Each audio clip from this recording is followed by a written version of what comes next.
नमस्कार, हिमाचल समाचार में आपका स्वागत है। आज के मुख्य समाचार।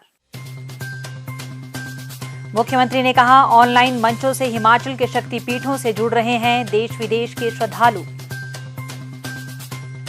मंदिरों का डिजिटल रूपांतरण होने से राज्य में पर्यटन को मिल रहा प्रोत्साहन। लोगों को बेहतर पेयजल और सिंचाई की सुविधाएं उपलब्ध करवा रही प्रदेश सरकार।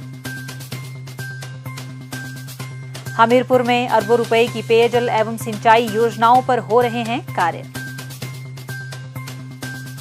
सरकार की योजनाओं से लाभान्वित हो रहे पशुपालक। जिला सोलन के दाड़ला घाट में 3 करोड़ 80 लाख रुपए से निर्मित होगा कृत्रिम गर्भाधान प्रशिक्षण संस्थान। और अब समाचार विस्तार से। मुख्यमंत्री ठाकुर सुखविंदर सिंह सुक्खू ने शिमला में कहा कि वर्चुअल पूजा और लाइव दर्शन नए युग की पद्धतियां हैं, जिनसे विश्व भर के श्रद्धालु खुद को प्राचीन तीर्थ स्थलों के साथ जुड़ा हुआ पा रहे हैं। उन्होंने कहा कि राज्य सरकार श्रद्धालुओं और प्रदेश के शक्तिपीठों के बीच बंधन को मजबूत करने के लिए आधुनिक तकनीक का उपयोग कर रही है। यह आभासी माध्यम नवरात्र में उन श्रद्धालुओं के लिए आशीर्वाद तुल्य है जो इन मंदिरों में व्यक्तिगत रूप से जाने में असमर्थ है। उन्होंने कहा कि प्रदेश के शक्तिपीठ विश्व भर से लाखों श्रद्धालुओं को आकर्षित करते हैं। धार्मिक पद्धतियों में तकनीक के एकीकरण द्वारा लोगों को दर्शन करने की सुविधा मिल रही है। उन्होंने कहा कि लोगों को सुविधाएं प्रदान करने के उद्देश्य से ऑनलाइन मंच विकसित किए गए हैं। कांगड़ा जिले के ज्वालामुखी मंदिर, बृजेश्वरी मंदिर और चामुंडा मंदिर में आभासी माध्यम से पूजा, धार्मिक सामग्री जैसे प्रसाद और दान की सुविधा दी जा रही है। मुख्यमंत्री ने कहा कि ऑनलाइन मंचों के माध्यम से श्रद्धालुओं को विशेष पूजा, मुंडन संस्कार और डाक से प्रसाद प्राप्त करने की सुविधा भी दी जा रही है, जिसका श्रद्धालु पूरा लाभ उठा रहे हैं। सरकार द्वारा स्पष्ट दिशा निर्देश जारी किए गए हैं कि धार्मिक अनुष्ठानों की पवित्रता कायम रहनी चाहिए और आभासी माध्यम से परंपराओं को पूरी आस्था और श्रद्धा के साथ निभाया जाए।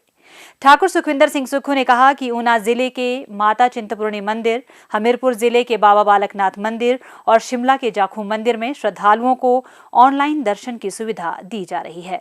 लाखों श्रद्धालु तकनीकी उन्नति का भरपूर लाभ उठाकर देवी देवताओं के ऑनलाइन दर्शन कर पा रहे हैं।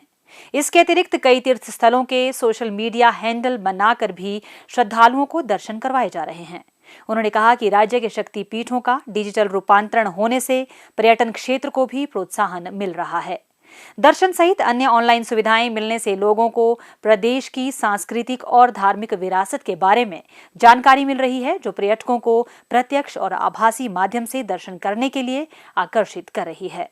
मुख्यमंत्री ने कहा कि राज्य सरकार प्रदेश में धार्मिक पर्यटन को प्रोत्साहित कर रही है। श्रद्धालुओं और पर्यटकों की सुविधा के लिए विभिन्न धार्मिक स्थलों की अधोसंरचना को सुदृढ़ करने की दिशा में भी सार्थक कदम उठाए जा रहे हैं।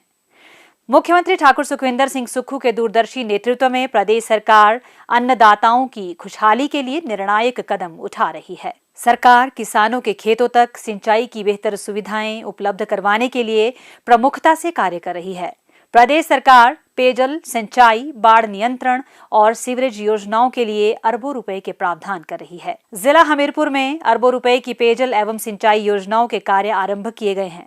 हिमाचल प्रदेश में जिला हमीरपुर को अक्सर पेयजल की कमी वाले क्षेत्रों में गिना जाता था, लेकिन मुख्यमंत्री के दिशा निर्देशानुसार अब हमीरपुर में पर्याप्त पेयजल और सिंचाई की सुविधाएं उपलब्ध करवाई जा रही है। जिला हमीरपुर के सभी क्षेत्रों को पर्याप्त पेयजल उपलब्ध करवाने के लिए जल शक्ति विभाग युद्ध स्तर पर कार्य कर रहा है और इसके बहुत ही सराहनीय परिणाम सामने आ रहे हैं। जल जीवन मिशन के तहत जिला हमीरपुर के लिए 66 पेयजल योजनाएं मंजूर की गई थी, जिनमें से 23 योजनाएं पूरी कर ली गई हैं और 43 योजनाओं के कार्य तेजी से पूर्ण करवाए जा रहे हैं। नाबार्ड के तहत जिला हमीरपुर को लगभग 144 करोड़ रुपए की 24 पेयजल योजनाएं, 19 सिंचाई योजनाएं और 5 बाढ़ नियंत्रण योजनाएं मंजूर की गई हैं, जिनमें से 102 करोड़ रुपए की राशि खर्च भी की जा चुकी है। एडीबी की मदद से जिला की 4 पेयजल योजनाओं के लिए 72 करोड़ 76 लाख रुपए मंजूर किए गए हैं। विशेष सहायता योजना के तहत जिला हमीरपुर के लिए कुल 309 करोड़ रुपए की 6 योजनाओं को मंजूरी प्रदान की गई है। बड़सर विधानसभा क्षेत्र की पेयजल समस्या के स्थायी समाधान के लिए एनडीबी की मदद से 137 करोड़ रुपए की योजना का कार्य आरंभ किया जा रहा है। जोल सप्पड़ में बनाए जा रहे डॉक्टर राधाकृष्णन राजकीय मेडिकल कॉलेज हमीरपुर के नए कैंपस के लिए भी एक अलग पेयजल योजना का कार्य युद्ध स्तर पर करवाया जा रहा है। अनुसूचित जाति उपयोजना के माध्यम से भी जिला के लिए 14 करोड़ 90 लाख रुपए की 19 पेयजल योजनाएं मंजूर की गई थी, जिनमें से 8 योजनाओं का कार्य पूर्ण कर लिया गया है। इसी उपयोजना के तहत 5 सिंचाई योजनाओं पर करीब 2 करोड़ रुपए खर्च किए जा रहे हैं। पीएम कृषि सिंचाई योजना के तहत जिला हमीरपुर के लिए 157 करोड़ 56 लाख रुपए की 3 सिंचाई योजनाएं स्वीकृत हुई हैं, जिनमें से 2 योजनाओं का कार्य पूर्ण हो चुका है। एचपी शिवा परियोजना के अंतर्गत जिला में लगभग 686 हेक्टेयर भूमि पर सिंचाई सुविधाओं के लिए 38 करोड़ 62 लाख रुपए आवंटित किए गए हैं। प्रदेश सरकार की इन सभी योजनाओं के परिणाम स्वरूप आज जिला हमीरपुर के सभी 1889 गांवों के सभी 1,12,534 घरों को 188 पेयजल योजनाओं के माध्यम से पर्याप्त पेयजल उपलब्ध करवाया जा रहा है। 59 सिंचाई योजनाओं से लगभग 4000 हेक्टेयर कृषि भूमि को सिंचाई सुविधा प्रदान की जा रही है। इसके अलावा नगर परिषद हमीरपुर और सुजानपुर, नगर पंचायत नादौन और भोटा के अंतर्गत आने वाले क्षेत्रों में सीवरेज योजनाओं पर भी करोड़ों रुपए खर्च किए गए हैं। जिला हमीरपुर अब पेयजल की कमी वाले क्षेत्रों की सूची से बाहर आ चुका है और यहां के लोगों को पर्याप्त पेयजल उपलब्ध हो रहा है।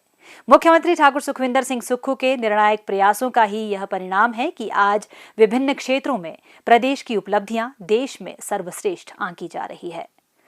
ग्रामीण लोगों के लिए आजीविका के अवसर पैदा करने, ग्रामीण महिलाओं को सशक्त बनाने और सामाजिक सुरक्षा प्रदान करने के लिए प्रदेश सरकार बहुआयामी रणनीतियों के तहत कार्य कर रही है। ग्रामीण अर्थव्यवस्था को सुदृढ़ करने के लिए, पशुपालकों के कल्याण के लिए अनेक योजनाएं चलाई जा रही है। प्रदेश सरकार ने पशुपालकों से दूध इकट्ठा करने और दूध उत्पादों की बिक्री के लिए लक्ष्य निर्धारित किए हैं। राज्य सरकार भैंस के दूध को 55 रुपए प्रति लीटर और गाय के दूध को 45 रुपए प्रति लीटर की दर से खरीद रही है। जिला कांगड़ा के डगवार में 250 करोड़ रुपए की लागत से आधुनिक दुग्ध प्रसंस्करण संयंत्र स्थापित किया जा रहा है। 1.5 लाख लीटर प्रतिदिन क्षमता वाले इस संयंत्र को 3 लाख प्रति लीटर की क्षमता तक बढ़ाया जा सकता है। इस संयंत्र में अत्याधुनिक तकनीक का उपयोग कर दही, खोया, घी, आइसक्रीम, प्रोसेस्ड चीज और दूध के अन्य उत्पाद तैयार किए जाएंगे। स्थानीय दुग्ध पालकों और किसानों को कलेक्शन सेंटर से दुग्ध प्रसंस्करण केंद्र तक दूध ले जाने के लिए 50% उपदान पर रेफ्रिजरेटेड मिल्क वैन खरीदने के लिए भी प्रोत्साहित किया जा रहा है।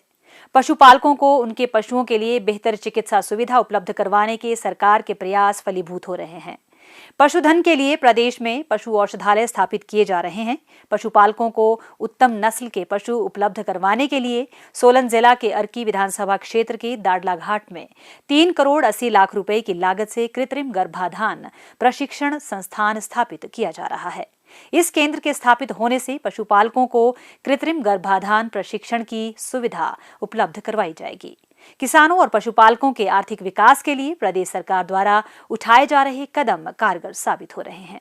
हिमाचल समाचार देखने के लिए सब्सक्राइब करें यूट्यूब चैनल हिमाचल समाचार, लाइक करें Facebook page information and public relations department Himachal Pradesh और सीएमओ हिमाचल, फॉलो करें x@DPRHP और सीएमओ हिमाचल, फॉलो करें इंस्टाग्राम @DIPR हिमाचल और सीएमओ हिमाचल।